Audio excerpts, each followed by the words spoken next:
What would you be willing to sacrifice to make your most secret desires come true? In the spring of 1927, when cities learned to disguise moral hunger beneath silk, brass, and orchestra light, a young woman named Celia Monroe arrived in Paris with one suitcase, two dresses, and a face that strangers had already taught her to think of as an opportunity. She was 23, provincial by birth, disciplined by necessity, and possessed of the dangerous kind of beauty that does not merely attract attention, but invites interpretation. Men called it promise. Women called it luck.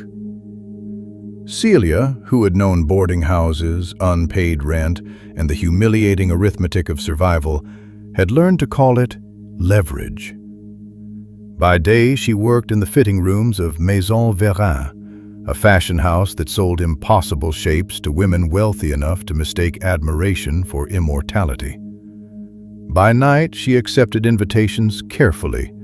A supper here, a gallery opening there, an hour in some chandeliered room where people spoke of modernity as if it were a perfume they had personally bottled.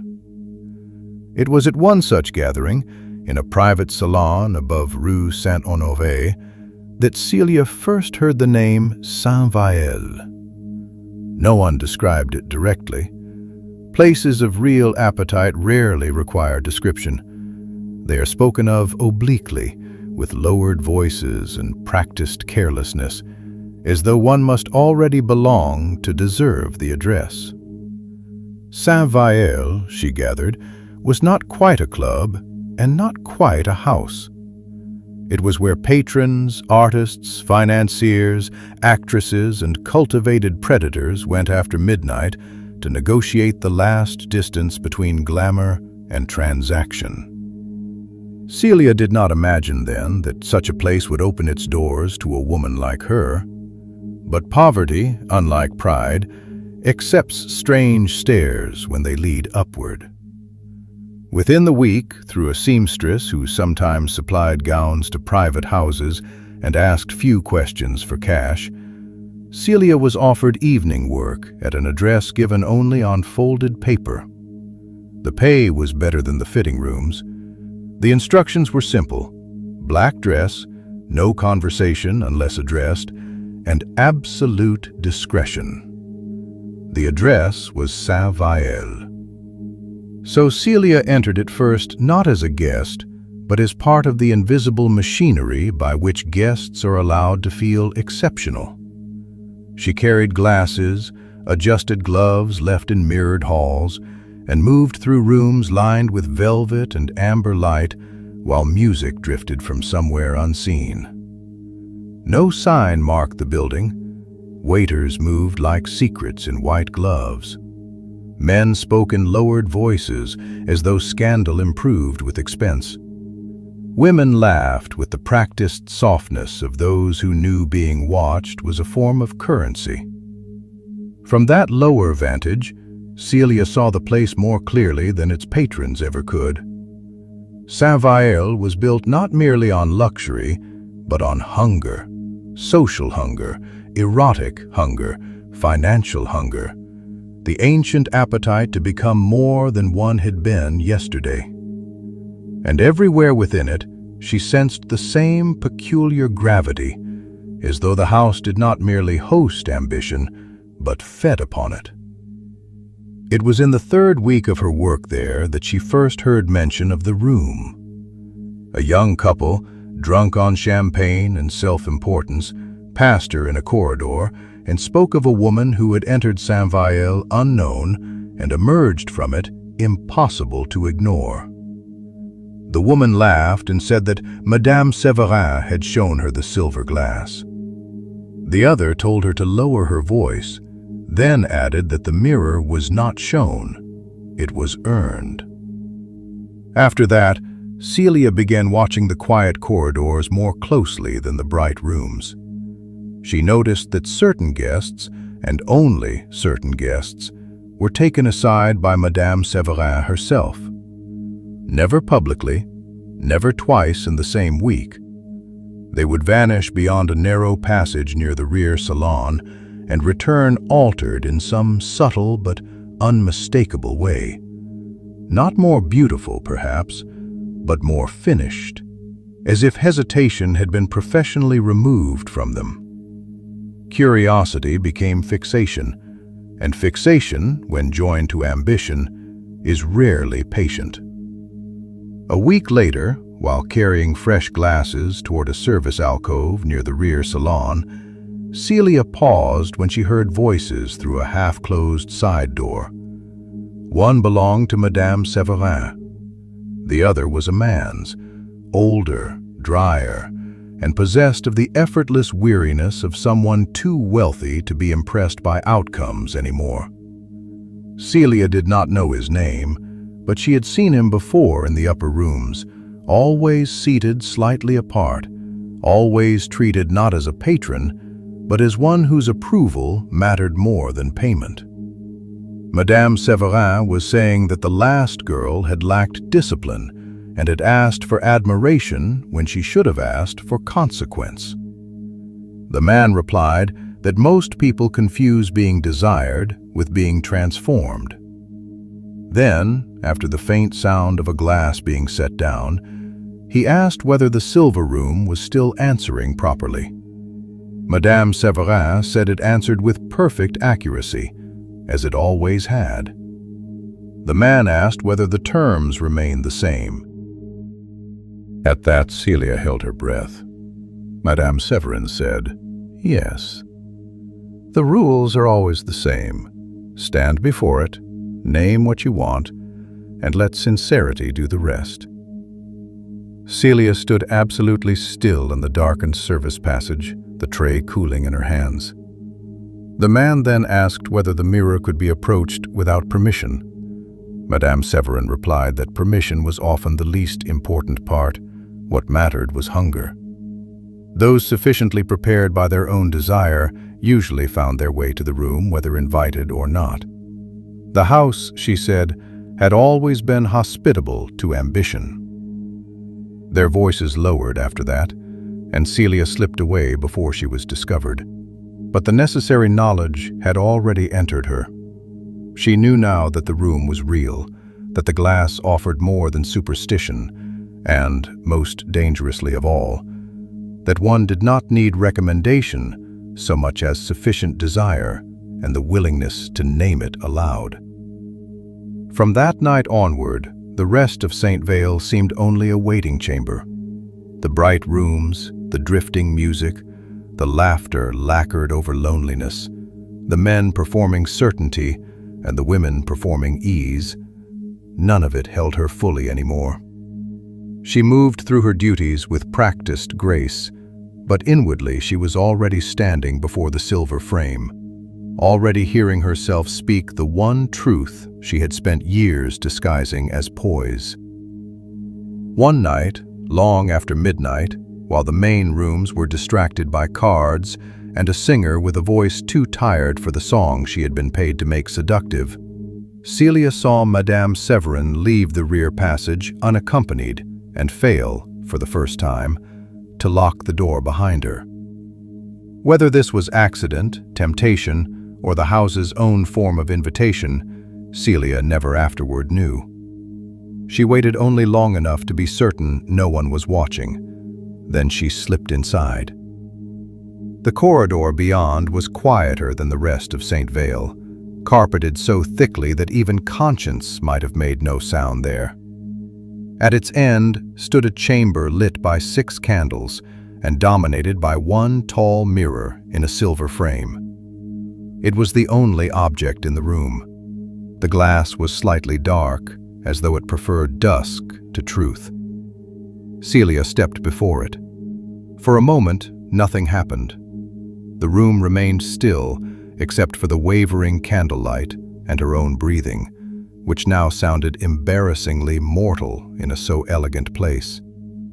She remembered Madame Severin's words through the half-closed door. "Stand before it, name what you want, and let sincerity do the rest." So she spoke. She said with more honesty than she had shown anyone in years, that she wanted never again to enter a room already owned by other people. She wanted to be seen first, wanted longest, remembered after departure. She wanted power beautiful enough to be mistaken for grace.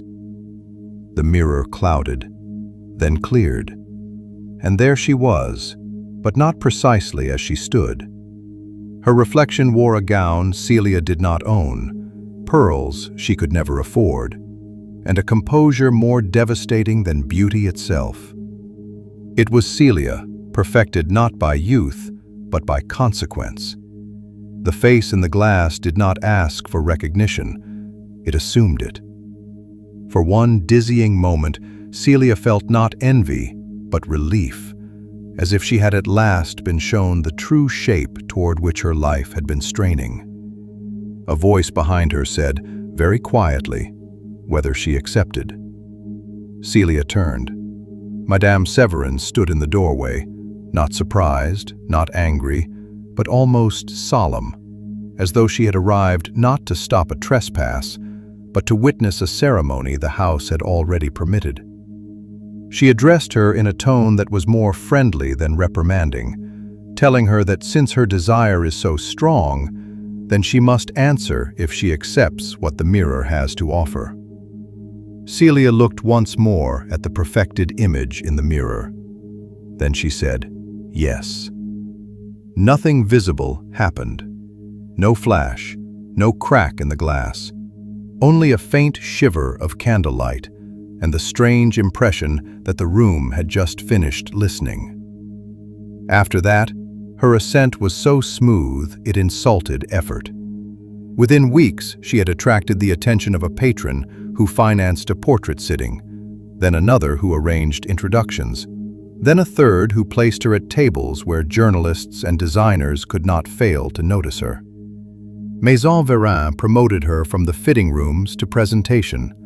A photographer published her likeness. Her name began circulating in the tasteful columns that pretend merely to record what they are helping create. Everywhere she went, doors yielded. Men confided in her too quickly. Women watched her too carefully.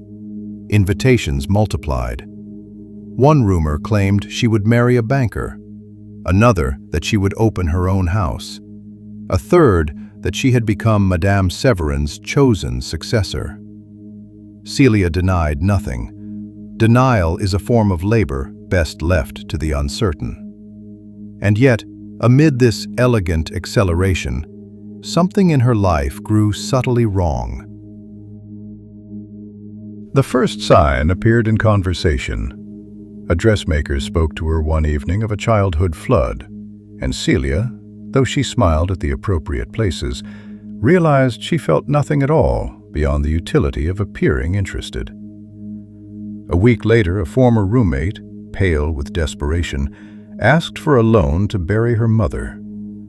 Celia gave her a number for a charitable office instead, and felt not guilt, but impatience at the inconvenience. Soon the change became more difficult to misname. She found tears distasteful. Confessions bored her. Suffering, unless exquisitely phrased, struck her as a failure of presentation. She had not become cruel, exactly. Cruelty still requires some attention to another person. What she had become was cleaner than that, and far colder, untouched. One night, after leaving St. Val in the early hours, she passed a beggar child asleep beneath a theater awning and caught herself studying the scene only for its composition. The shadow of the lashes, the thin hand beneath the cheek, the tragic elegance of hunger arranged under electric light. That frightened her, though not enough to kneel. The next evening she returned to the Chamber of Mirrors. Madame Severin received her without surprise. Celia asked what had been taken from her. Madame Severin replied that St. Val took nothing a guest did not willingly trade. It merely removed those elements of the self most likely to obstruct attainment. In some cases it was shame. In others, ambition, tenderness, loyalty, or memory. The mirror, she said, was merciful in that it never took more than ambition required. Celia asked whether it could be undone. Madame Severin said that people who truly wished to undo such bargains seldom waited until success had begun. That answer should have sent her running. Instead, she continued upward. There are vices the world condemns loudly because they are ugly, and others it rewards because they wear evening clothes. Celia's new emptiness, sharpened by beauty and opportunity, made her brilliant at the second kind. She separated men from discretion, women from alliances, rivals from patience. She did not lie often. Truth, selectively arranged, did better work. By autumn of 1928, she had become not merely admired, but influential. Rooms altered around her arrival, futures bent. Then came Julien Armand. He was a painter of modest fame and dangerous perception, old money gone threadbare, with the tired suit and amused mouth of a man who had seen enough vanity to lose his appetite for most of it. He met Celia at a supper and watched her with none of the usual symptoms. No fascination, no boastfulness, no strategic reverence. He spoke to her as though beauty were an accident and souls the only real scandal.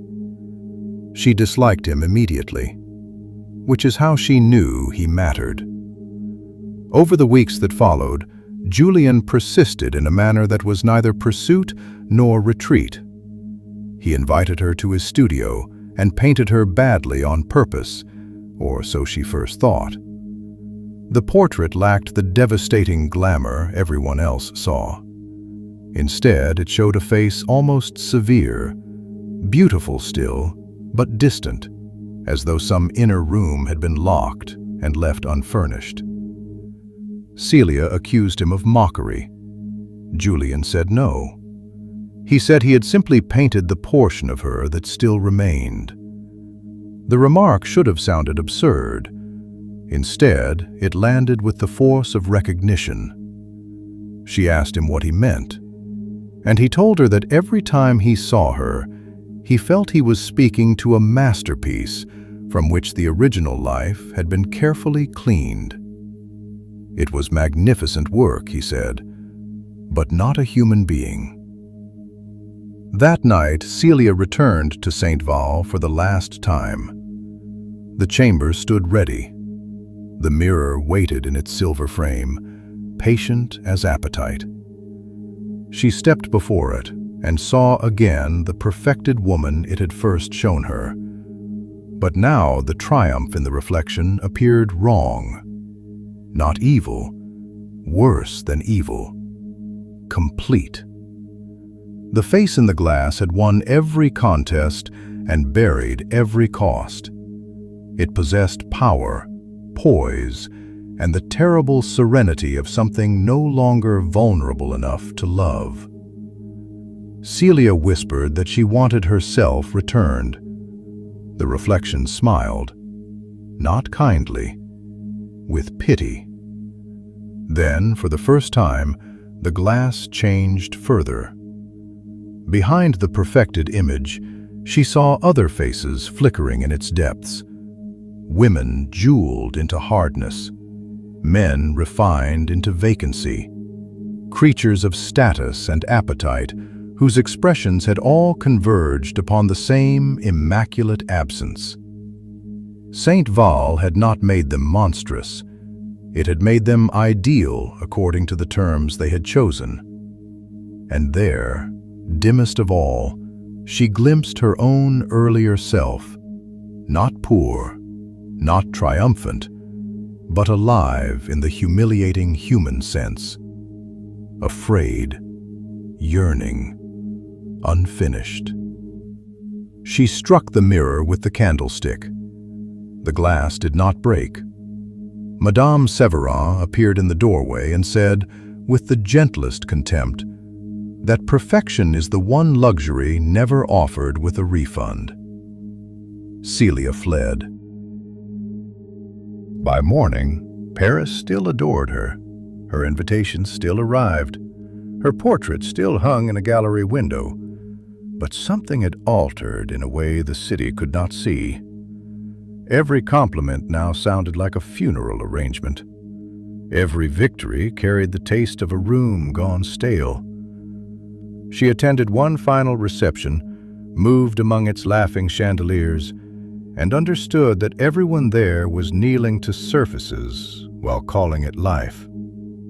A week later, she disappeared from society. There were stories, naturally: marriage abroad, illness, scandal, a convent even. The portrait Julien had painted was later found in his studio after his death, turned to face the wall. Those who eventually saw it said the woman in it was beautiful enough to stop a room, but that no one could look at the eyes for long without feeling they were being invited into an empty palace. As for St. Vale, it continued for years, changing proprietors, addresses, and reputations without ever changing purpose. For cities are generous to establishments that remove the soul's inconveniences and leave ambition beautifully dressed. And if, now and then, some guest glimpsed in an antique mirror a face too polished to be loved and too finished to be saved, they seldom blamed the glass. They blamed only the light. But Celia Monroe learned too late that there are mirrors which do not reflect what we are, only what we are willing to become, at the expense of everything that made the transformation worth desiring. And in such rooms, where elegance and corruption share a single breath, the brightest image may prove to be only the last temptation before the soul passes quietly into the light beyond shadow.